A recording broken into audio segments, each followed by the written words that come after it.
Now, another thing I want to reach to you is that during the unbelievable part, I was involved in building another base inside of Dulce, New Mexico, which is Los Alamos Laboratory. It's a biological laboratory. On the southwest part of the Archuleta Mesa, we built an underground facility, a better part of 3 cubic miles hollowed out underground. Then to the southwest of that, we were in the process of the early stages of building. We drilled 4 large tunnel-like holes. Some of them ran 2.5 miles under the surface. Number of the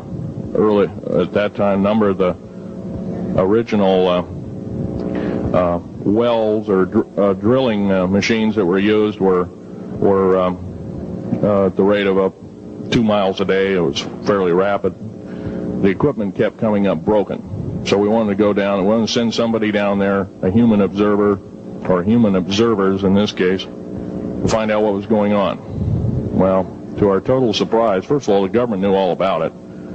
They didn't tell anybody. When I saw Green Beret and Black Beret people encamped inside of our geologist camp, I knew something was up, the gig was up. First of all, I knew all about the alien agenda. I'll explain that in a few minutes. The large alien grays had been encamped there for as best as believed possible about 400 or 500 years. It had been one of their internal bases. And we'd drilled holes right on top of it. All the stinking air, all the black sooty air came right out as soon as the first hole was sunk, and all this soot came up, and well, that's when all the hell broke loose, really, all it started. Anyway, after we drilled all 4 holes, it took about 2 days to drill all 4 of them.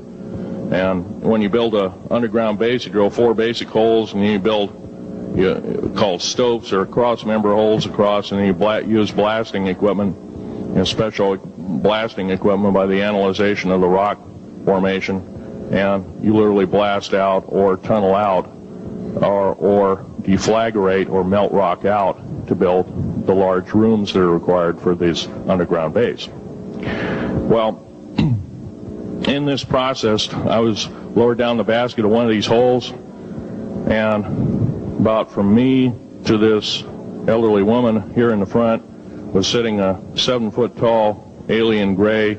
The stench was worse than the worst garbage can you can imagine. The entity was absolutely horrible. I didn't waste any time. I reached for my pistol. At that time, as an engineer, I didn't have time to carry all the folderol of one of these big submachine guns that all the sea spray and the yellow fruit and all the outer perimeter and inner perimeter security people carried. I carried a little Walter PPK pistol with a 9-shot clip. This was in late August of 1979. Now, you got a regular suit of clothes, you got a regular clothes on, plus you're in almost like a spacesuit environment, and you're reaching for a gun. It's not the easiest thing to do, and then to pop a clip in it and start shooting. And I killed 2 of them. Yes, they're mortal, and they do die. However, in the process, one of them did this. All I remember is that he just kind of waved his hand in front of his chest, and the next thing I know, this blue beam hit me and just literally opened me up like a fish, and burnt my fingers right off of me. And it was some form of electrical force, because the kind of like being hit by a lightning bolt burned all my toenails off of me. Completely crispy crittered my left foot, burnt the shoe right off of me. All I remember was the smoking remains, and I'm still conscious, but in and out of, I didn't remember much. And there was a Green Beret that was right behind me that risked his life. In fact, he died. But he risked his life. He shoved me back in the basket and hit the button and took me up. And I wouldn't be alive talking to you today if it wasn't for him. I'm forever indebted. He lost his life.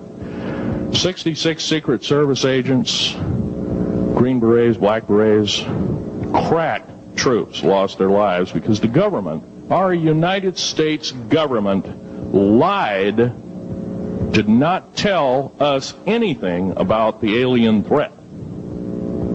There's a war underneath there, and I'm talking dead serious.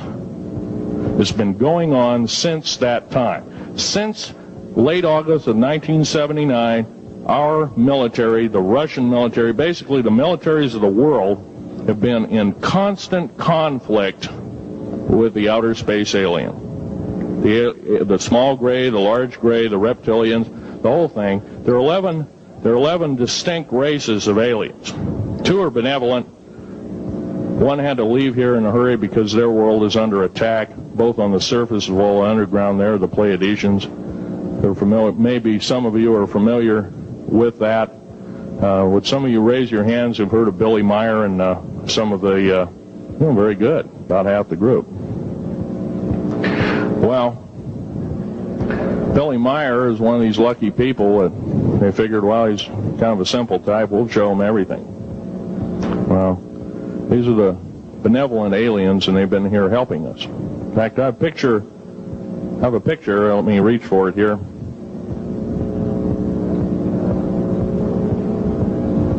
I have a picture of one of the aliens been working for the United States Pentagon for the last 58 years. His name is Val Valiant Thor.